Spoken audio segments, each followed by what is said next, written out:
Hello, seventh grade. Today we're going to be talking about surface area, and the first thing I want to do is make sure we have a definition of what surface area is.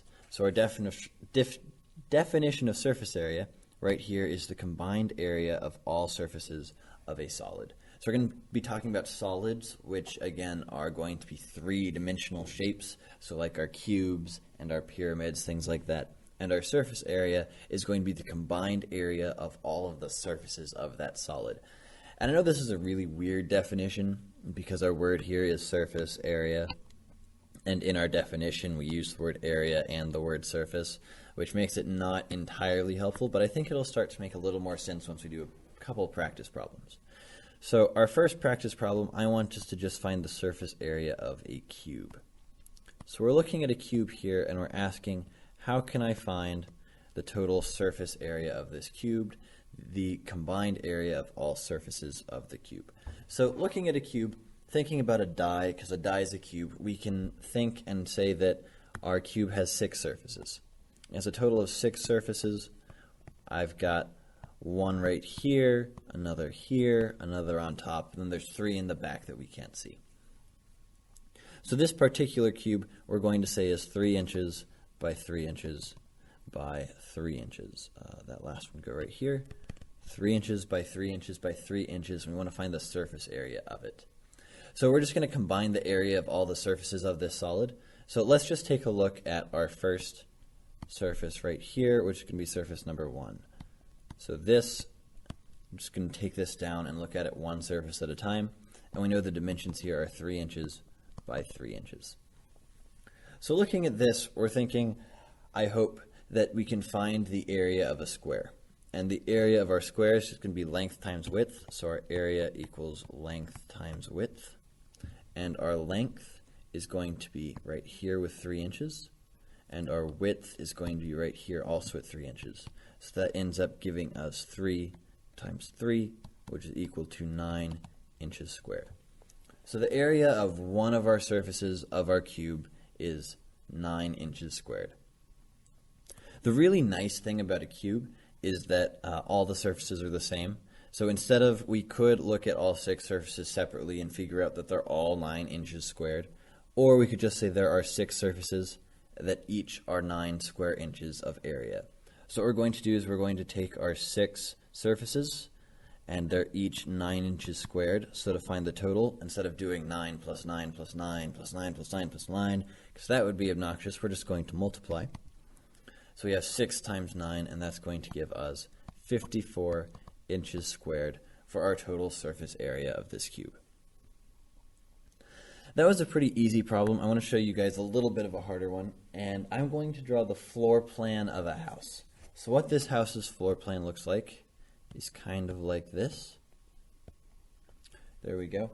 And we are going to say that this is 12, that's 10, this is 12 as well, 24 here, 20, and 10.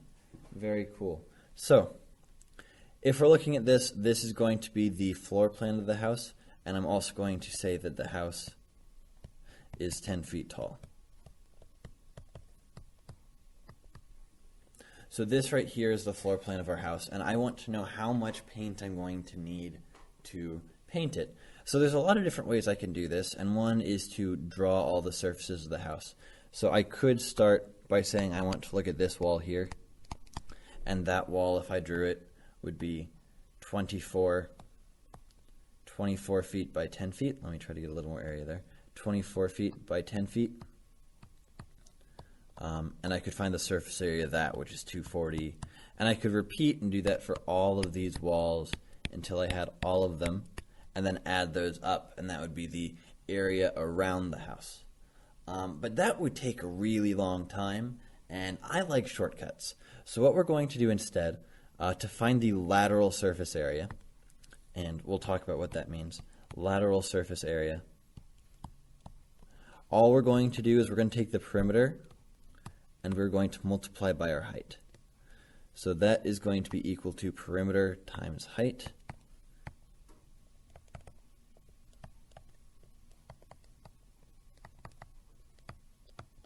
and that's going to be our lateral surface area. What the lateral surface area is going to be the surface area not counting the bottom part and not counting the top of our house, but it's just going to be the walls. Just the walls here would be our lateral surface area. So let's go back up and try to figure out what our perimeter is.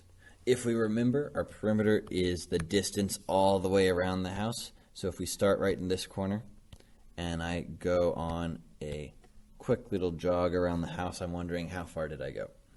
So our first leg was right here, that's 24. Second leg right here is 10, 12, 10, 12, and 20. So if I add all these up, I should get our perimeter. Doing a bit of quick math here, have an 8 there, 2, 3, 4, 5, 6, 7, 8. I have a perimeter of 88 feet. So my perimeter is 88 feet. And I know that my house is 10 feet tall, so I'd multiply by the height, which is 10 feet. And that would end up giving me 880 square feet of wall that I need to paint.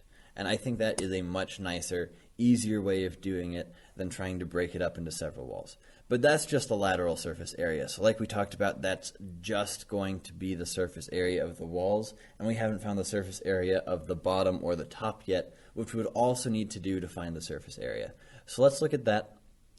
A quick review on how we would find this surface area. If we have a complex shape like this, what we're going to want to do is to break it down into simple shapes. So let me erase what's on the inside here real quick, and then we'll talk about how we would go about doing that. So if I want to break this up into two simple shapes, the way that sticks out to me to do it would be to break off right there, so that this area right here has an area of 10 times 12, which is going to be 120. This area right here has an area of 10 times 24, which is 240. So our total surface area of the bottom would be these added up. 120 plus 240 is 360. So we can come back down here, and we also have 360 feet squared for the bottom. And if that's our surface area for the bottom, that's also the surface area for the top. 360 feet squared. So if I want to find the total surface area, what I'm going to do is I'm going to add these three things up. Zeros make 0. That's going to be 30, 20, there we go. 2 plus 8 is 10, 3 and 3 is 16. So we end up getting a total of 1,600 feet squared for the surface area of that building, which I knew was a bit of a doozy. So what I would like you guys to do, I'm going to give you guys a problem that's just a box, and we're going to try to find the surface area of the box. So this is our box, and the dimensions of our box are going to be 2 3/4 inches right here longwise. Our height is going to be 2 1/4 inches, and our length is going to be 7 3/4 inches. And if you guys can try to figure out the surface area of this for me, I know it has fractions. We're trying to get stronger at fractions every time we do math, so including some fractions of these problems is going to be really great review. If you guys can figure out what the total surface area of this is for me by breaking apart the different surfaces, looking at them, adding them together, and figuring that out, that would be absolutely amazing. I will see you guys in class.